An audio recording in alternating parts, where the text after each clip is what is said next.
We're going to go live to Finland for the first time ever in the history of Locked On Jazz. It's next.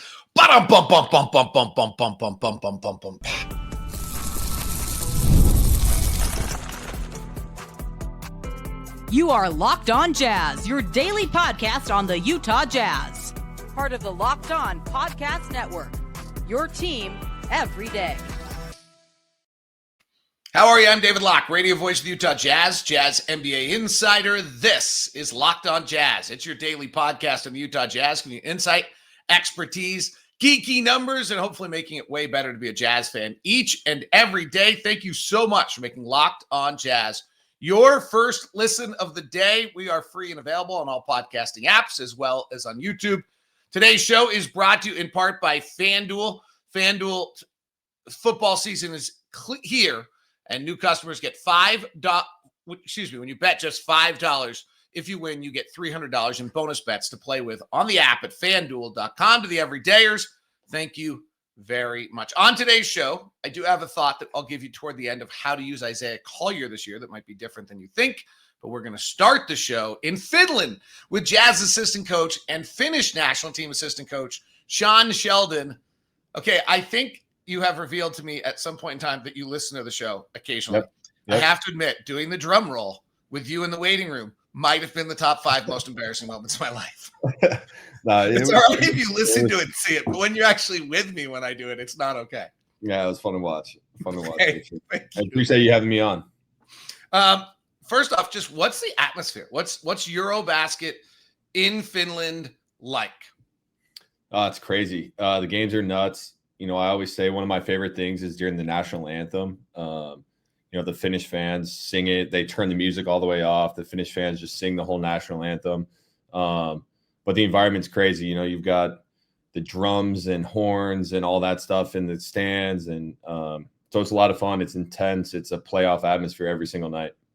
So give everybody kind of your role. You obviously are a Jazz assistant, but it's not uncommon for an NBA coach to also work for a national team, the head coach of the Great Britain, to the head coach of Igor Kokoskov, was the head coach of Slovenia when they won EuroBasket. So give me a little rundown, everyone, your role and what you're doing there. Yeah, so I was fortunate enough to be invited for the first time for the Finnish national team back in 2023 when we had the World Cup year.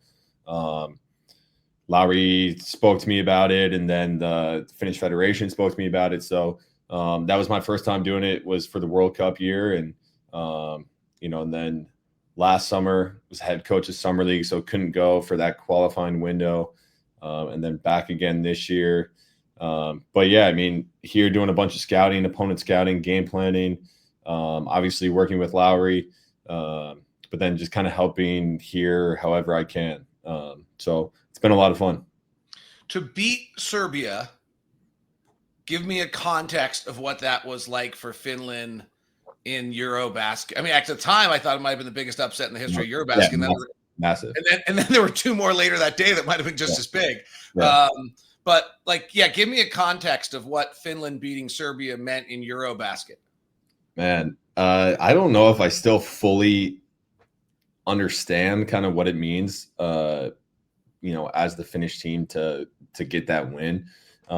Environment wise, you could tell, us as coaches, players, fans, everyone was kind of going nuts as the game was winding down. We were right there and we were able to hang on. But I don't think I fully realized it until the game was done, kind of like, oh, wow, we just knocked off the favorites to win EuroBasket and, Jokic. And so as the game ended is when I finally kind of started to realize that it was, a big upset, great win for us, a great win for Finnish basketball.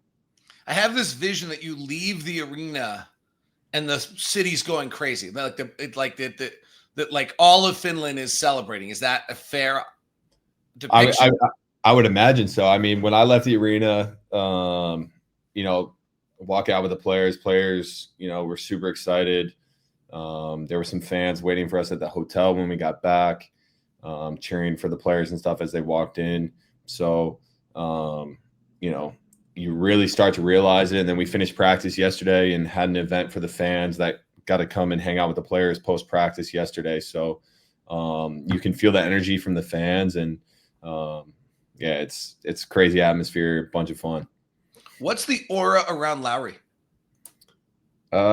He's playing very well. He, is the focus. The fans love him. The environment has him playing extremely confident. More swagger to his game a little bit. But yeah, I mean, he's got it rolling right now, and hopefully can keep it going for a couple more games. Is he at all so the Lauri that I know, you know him. I mean, you've worked with him, so maybe this is too difficult for you to answer. But so the Lauri I know is a funny, very funny. Multiple things popped to my head just at practice where he has left me clutched over laughing. Yeah. But in kind of a subtle way. And he's certainly confident, but he's really kind of just as likely to tell you about what he did at the park the other day with his kid. And he's just is he at all different in Finland, where he's, other than the hockey players, probably the biggest star in the country? No, I don't think so. I think you put it a great way, and I think that's one of the best things about him is he can kind of separate, the court from, his off the court life a little bit. He has obviously all of these guys he grew up playing with, so it's guys that he's super comfortable with and has a bunch of fun, whether it's on the court, in the locker room, or when they go to dinner. So no, I mean, he's similar. One of the cool things is you walk around, Finland is, the fans will let him be, if he's at the park or playground and stuff, for the most part, they just kind of let him be a normal person, which is cool to see. When you're on the road with the Jazz, you'll wear occasionally, if we're in Minnesota and you're going across the street to the Whole Foods, you'd wear a Jazz sweatshirt. Can you wear Finnish team gear, or will you be stopped right now? Here at the tournament, I think they would stop me, similar to the players, just because if it's a Finnish fan, they're just so excited just around the city right now in Latvia. So outside of the hotel, I try not to wear it too much, but again, we want to try to interact with the fans, obviously, as athletes, as coaches, as people in the entertainment business, there's no profession for any of us if we don't have fans. So, we appreciate the support. And it's similar to the Jazz too, of, our fans with the Jazz are incredible. And, without them, we couldn't do what we do on a nightly basis. There's, so give me a little knowledge of Finland. So the big city we all know is Helsinki, which is kind of there. And you're outside of Helsinki. How big is the city you're in? How much have people traveled to be there for this event? Yeah, so we the group stage was in Finland, up in Tampere, which is about an hour and a half drive from Helsinki. And now that we're in the final stage, we are in Riga, Latvia now. So for people coming from Finland, I don't know how many fans we had at the Serbia game, probably close to 1,000 for that game. But it's a 2-hour flight for them to get here, or you could also take the boat across from Finland to Estonia and then drive. I think it's about a 3-hour drive to Latvia from there. So, it's a lot of fun. And the group stage up in Finland was awesome. Those games were crazy, sold out every night, 12,000 Finnish fans in the stands. So it was crazy. All right. One shot by Lauri the other night jumped out to me. We'll jump on that. We'll talk about his development a little bit with Sean, more about EuroBasket as we continue here on Locked on Jazz. Today's show is brought to you by Murdoch Hyundai, located at 4646 South State Street, also in Logan and in Linden. I've been with the Murdochs now for probably 7-8 years. And I love it when I get the email from one of you that says, hey, I'm looking for a Hyundai. And I set you up with a VIP meeting, did it last night for somebody who's going to check in with Scott over at Murray, or whether it's Jake for us. down in Linden. I know you're going to get treated great with the VIP treatment that is signature to the Locked On listener.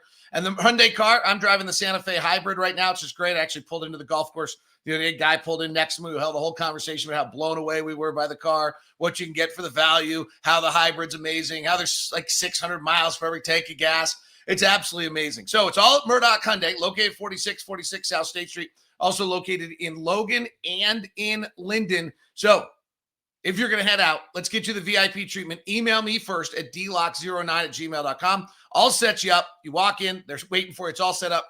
You don't have to deal with the vultures coming after you. You don't have to search for various cars. They'll be there for you.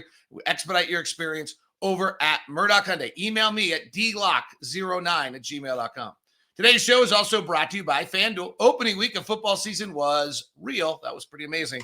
And bouncing everywhere if you had played. What an exciting time. So get into the action with FanDuel now that football season is here. Right now, customers can bet $5. And if you win, you get $300 in bonus bets to use across the app.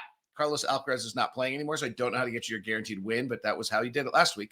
So you're ready to play? Download the FanDuel app now. Visit FanDuel.com to get started. That's FanDuel.com to place your $5 bet.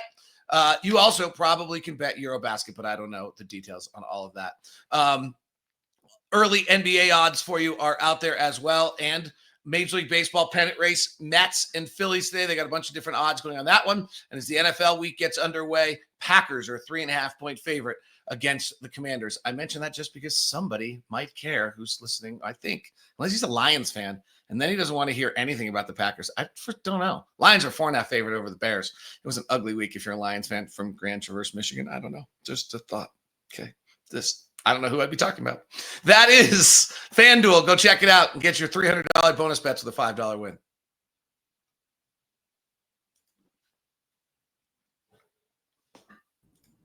Sean Sheldon is with us from Finland.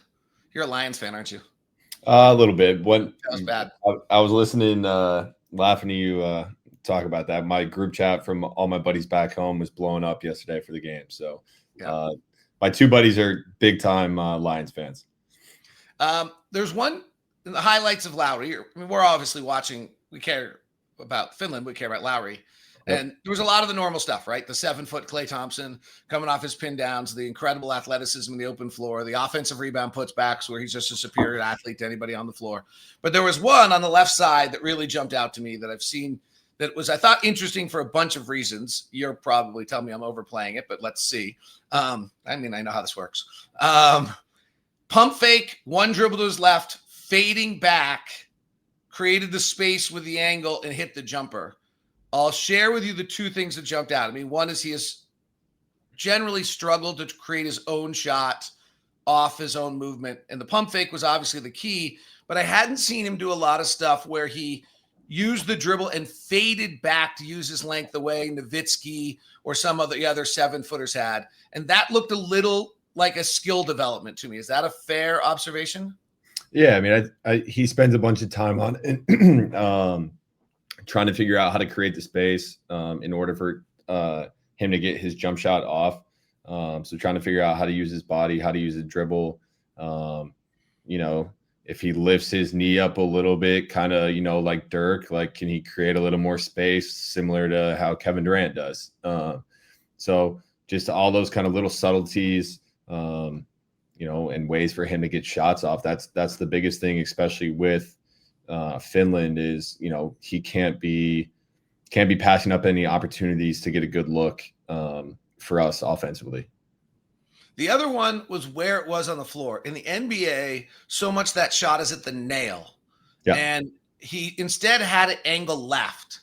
And I didn't know if there was anything to that gives him something, makes him a little, I don't know. Is there anything to where that particular play I'm talking about was on the floor being angle left rather than being on the nail?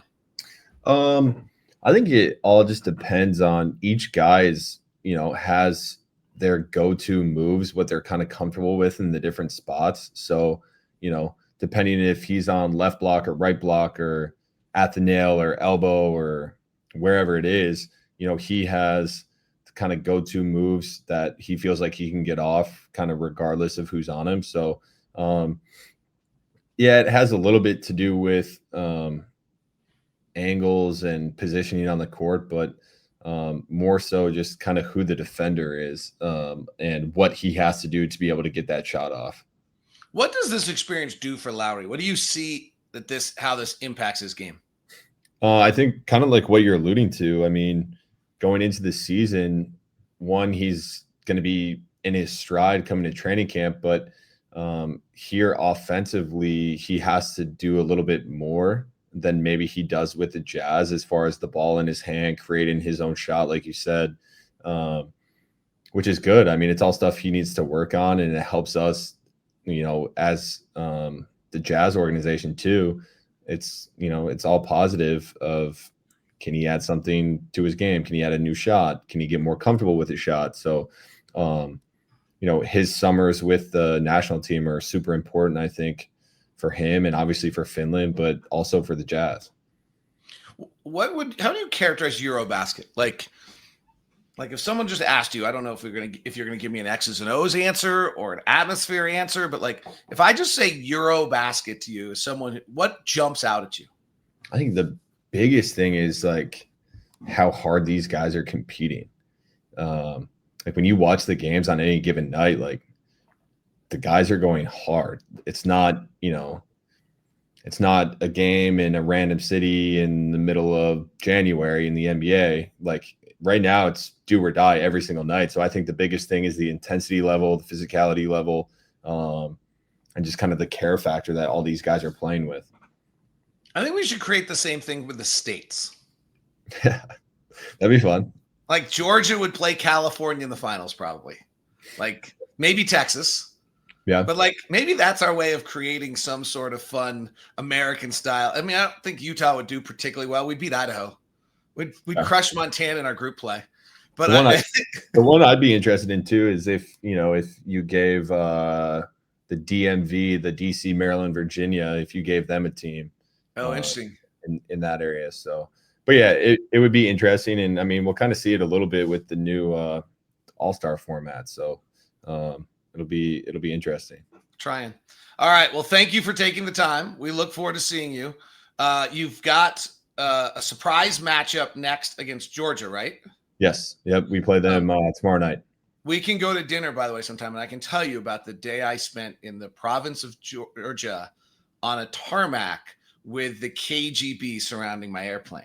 Oh, wow. How's that for a good tease? Yeah. In probably in 1986, so maybe even before you were born, but before me.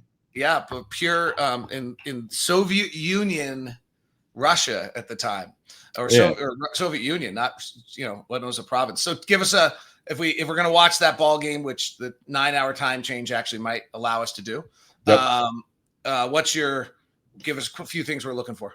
Us handling their physicality defensively, and then probably the biggest key to the game outside of anything schematically is taking care of the rebounding. They're a team. I'm trying to think off the top of my head. I think they get 37% of their shots. So they're a team that's really crashing the glass.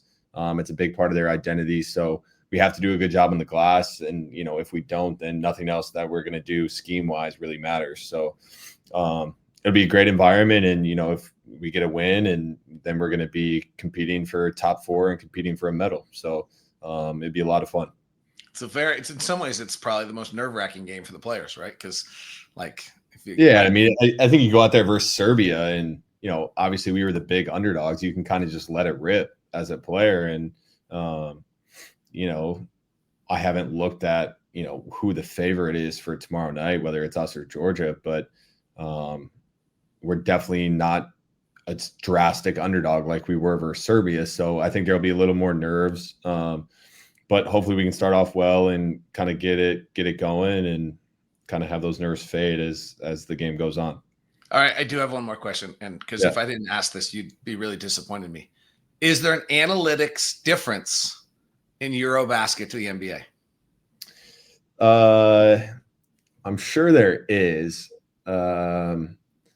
I'd be curious to know, like, if you dove into pace of play. I know number of possessions and stuff, but I'd be curious about pace of play, especially depending on the opponent.